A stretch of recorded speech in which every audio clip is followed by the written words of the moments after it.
Reels वाली बहू। प्रज्ञा को रील्स बनाने का बड़ा ही क्रेज है और वो दिन भर रील्स बनाती रहती है। खाते पीते घूमते फिरते घर में कॉलेज में रील्स बनाने के कारण प्रज्ञा पूरे कॉलेज में हाईलाइटेड है। जहां उसकी रील्स सभी को पसंद आते हैं, वहीं मनीषा चिंता में डूबी रहती है। एक रोज जब खाते हुए प्रज्ञा रील्स बना रही होती है, तब मनीषा कहती है, 1 मिनट भी चैन नहीं है इस लड़की को। ये नहीं कि खाना तो आराम से खा ले, लेकिन नहीं, अरे थोड़ी देर रील्स नहीं बनाओगी तो आसमान नहीं टूट पड़ेगा। अरे मम्मी, इसी को तो कहते हैं डिटर्मिनेशन। तुम नहीं समझोगी ये सब। भगवान, इस लड़की को सद्बुद्धि दे। जब देखो तब टेढ़ा बाका मुंह बनाती रहती है। मनीषा की बात का प्रज्ञा पर जरा भी असर नहीं होता और वो खाते खाते रील्स बनाती रहती है। दिन बीतने लगते हैं और देखते देखते प्रज्ञा का कॉलेज भी खत्म हो जाता है। आए दिन कोई ना कोई मनीषा को प्रज्ञा की शादी करवाने का सुझाव दी जाता है। सब ठीक ही कहते हैं, प्रज्ञा की शादी कर देनी चाहिए। अपने घर के काम काज में व्यस्त हो जाएगी तो खुद ही ये रील्स और नाच गाना बंद हो जाएगा। मनीषा और प्रेम प्रज्ञा के लिए एक अच्छा लड़का ढूंढने लगते हैं और तभी विकी का रिश्ता प्रज्ञा के लिए आता है, जिसने प्रज्ञा को उसकी रील्स देखकर पसंद कर लिया था। अगले दिन विकी अपने माता पिता के साथ प्रज्ञा के घर पहुंच जाता है और प्रज्ञा साड़ी पहने हाथों में चाय की ट्रे लिए उनके सामने आती है। जब विकी को पसंद है तो हमें भी बहू पसंद है। बहन जी, आप बारात की तैयारी कीजिए। एक बार लड़का लड़की अकेले में बात कर ले तो अच्छा रहेगा। हाँ हाँ, क्यों नहीं। मनीषा विकी को प्रज्ञा के कमरे में भेजती है, जहां प्रज्ञा पहले से ही रील्स बना रही है। तभी विकी कहता है, आ गए आपके साजन जी। हमारे साथ ये रील्स कंप्लीट करती तो और भी अच्छा रहता।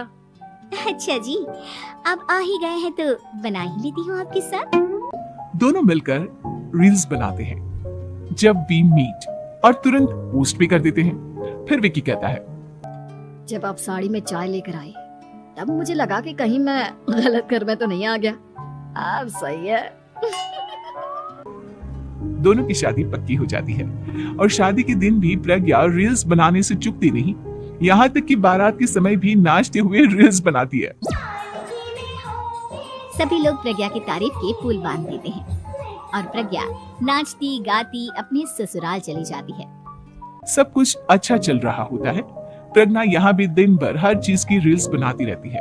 लेकिन कुछ दिनों के बाद जब सुनीता कहती है, बहू, ये रील्स के साथ साथ कुछ काम भी कर लिया करो। वैसे तुझे और क्या क्या बनाना आता है? मम्मी जी, वैसे तो सब कहते हैं कि मैं सब कुछ अच्छा बनाती हूँ, लेकिन मुझे लगता है कि मैं मैगी अच्छा बना लेती हूँ। हाँ, कॉफी भी अच्छा बना लेती हूँ और मुंह तो सबसे अच्छा बना लेती हूँ। हैं? अच्छा अच्छा।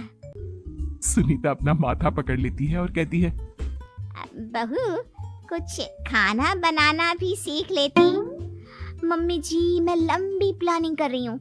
जल्दी ही मैं इतनी फेमस हो जाऊंगी कि मुझे पैसे मिलने लगेंगे। हम दोनों सास बहू राज करेंगे, राज। नौकर काम करेंगे और लोगों की तो लाइन लगेगी हमसे मिलने के लिए।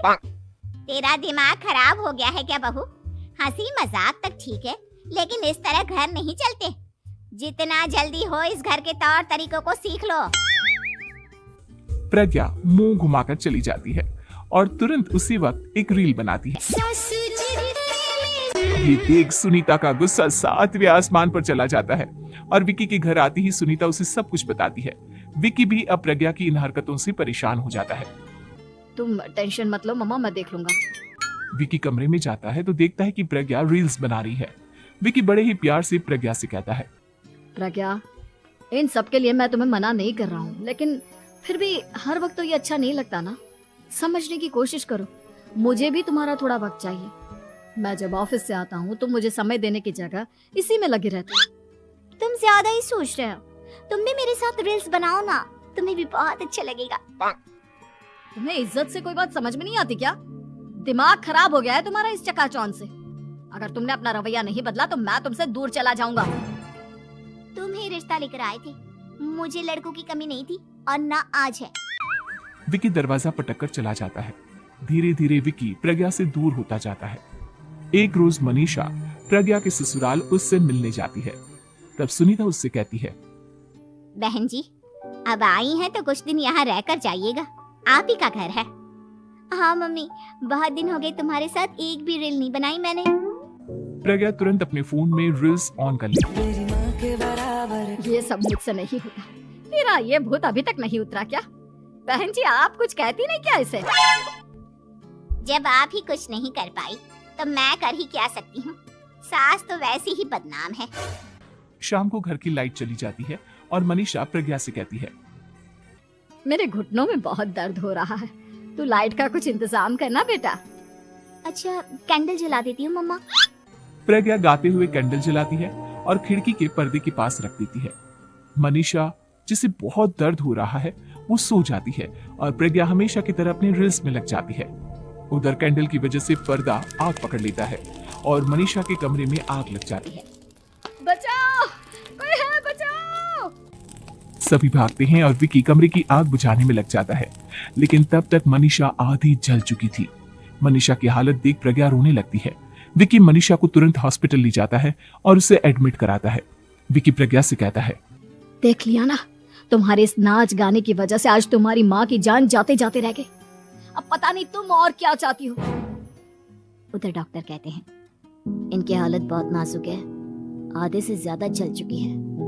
प्रज्ञा रोती हुई मंदिर में जाती है और भगवान के आगे जाकर कहती है, भगवान, मेरी माँ को ठीक कर दो। मैं कसम खाती हूँ हाथ से ये रील्स बनाना छोड़ दूंगी। बस मुझे मेरी माँ वापस मिल जाए। 2 दिन बीत जाते हैं और मनीषा खतरे से बाहर आ जाती है। पेशेंट अब ठीक है, आप लोग उनसे मिल सकते हो। सब कोई मनीषा से मिलता है और प्रज्ञा सबके सामने अपना फोन तोड़ देती है।